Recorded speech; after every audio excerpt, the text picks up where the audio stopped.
Warahmatullahi wabarakatuh. Kami dari kelas Gulma Prod B ingin mempresentasikan hasil diskusi kami. Kami terdiri atas 2 anggota, yaitu saya sendiri Nadia Sana, BP 18 10 25 10 16, dan rekan saya Susanti, BP 18 10 25 2021. Kami akan mempresentasikan hasil diskusi kami yang berjudul Ekologi Gulma. Yang pertama yaitu pengaruh manusia terhadap ekologi gulma. Mereka yang bercocok tanam mencoba untuk menyediakan kondisi budidaya murni untuk mereka dan membatasi kejadian dan penyebaran gulma. Tugas ini rumit karena orang-orang telah membawa benih gulma ke seluruh dunia saat berpergian, dalam biji-bijian, dalam pengiriman benih, dan saat memindahkan hewan.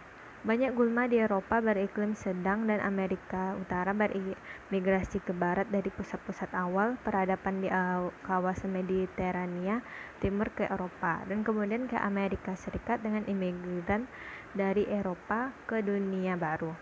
Itulah alasan utama mengapa banyak gulma Amerika Serikat yang dominan dapat ditelusuri ke Eropa daripada Asia.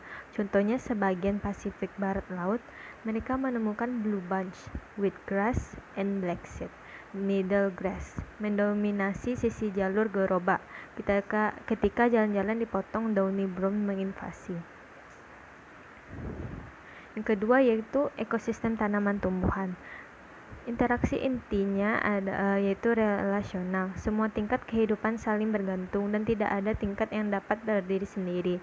Individu tidak dapat bertahan lama terlepas dari populasinya, juga tidak dapat bertahan hidup tanpa individu. Sistem manajemen gulma yang diarahkan hanya pada gulma yang didirikan pada kesalahan. Jadi gulma tidak dapat bisa bertahan hidup sendiri.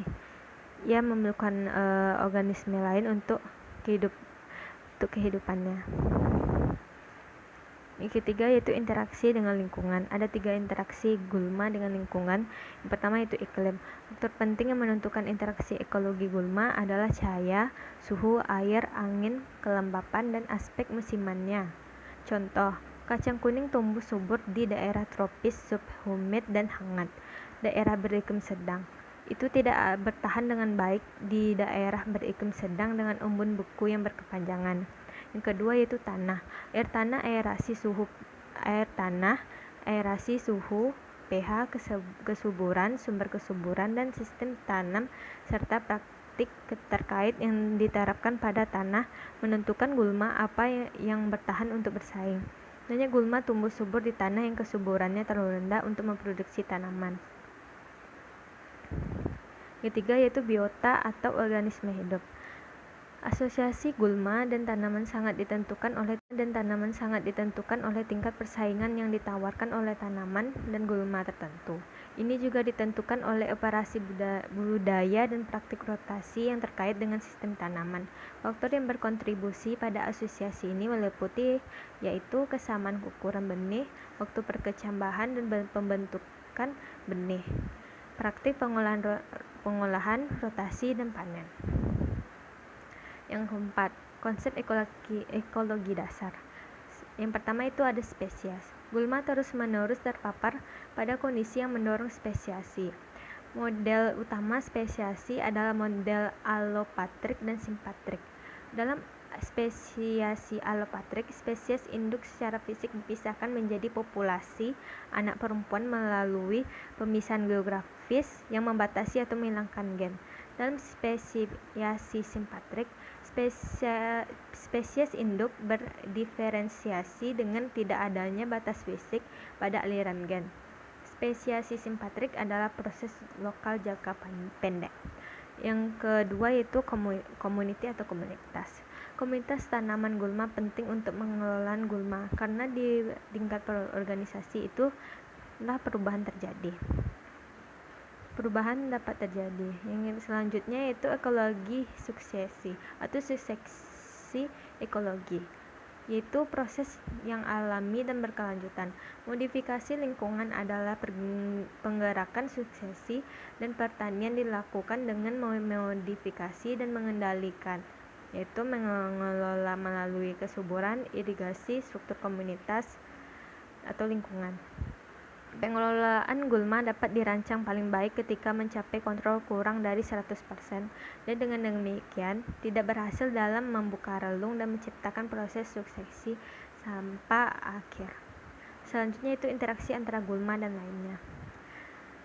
Interaksi antara gulma itu terdapat pada hama antropoda dan musuh alami dalam ekosistem yang dikelola. Tujuan mereka mempertimbangkan 3 mekanisme interaksi.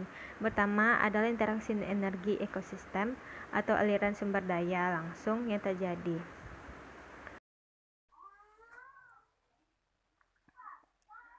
Yang kelima yaitu kompetisi tanaman. Persaingan tumbuhan merupakan bagian dari ekologi tumbuhan. Persaingan adalah inti dari pengendalian gulma. Persaingan antara tanaman dan gulma adalah alasan mengapa gulma dikendalikan. Persaingan bisa berupa untuk nutrisi, kebutuhan fisik semata, air, dan cahaya. Yang keenam yaitu karakteristik dan daya saing. Secara umum, tanaman yang memiliki satu atau lebih karakteristik lebih kompetitif dibandingkan tanaman yang tidak memiliki karakteristik tersebut. Yang ketujuh yaitu hubungan antara kepadatan gulma. Interpretasi tentang hubungan antara hasil tanaman dan kepadatan gulma telah dijelaskan oleh kurva sigmoidal di atas. Yang kedelapan yaitu kehilangan kompetitif yang luar biasa. Beberapa data penelitian menunjukkan besarnya kerugian dalam beberapa studi persaingan gulma pada jagung, kedelai, dan biji-bijian kecil. Kumpulan data kecil ini memberikan bukti bahwa gulma menurunkan hasil panen seringkali sangat banyak. Yang kesembilan yaitu durasi kompetisi. Studi tentang durasi kompetisi gulma menentukan apa yang disebut oleh banyak orang sebagai durasi kritis kompetisi gulma. Periode kritis memiliki nilai pengelolaan gulma praktis, tetapi Mortimer menunjukkan batasannya, bahwa semua gulma dianggap sama merugikannya dan tidak ada perbedaan yang dibuat antara jenis persaingan yang dapat terjadi. Yang 10 yaitu analisis ekonomi. Analisis yang lebih ekonomis dari pengendalian gulma sedang dilakukan.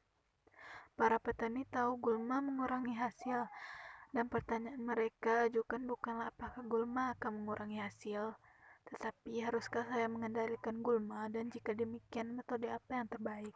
Definisi petani tentang terbaik biasanya seperti metode yang menawarkan potensi keuntungan tertinggi harus dikombinasikan dengan informasi tentang persentase kemunculan spesies gulma di benih tanah, hasil panen yang diharapkan, biaya pengendalian, dan situasi ekonomi pertanian saat ini.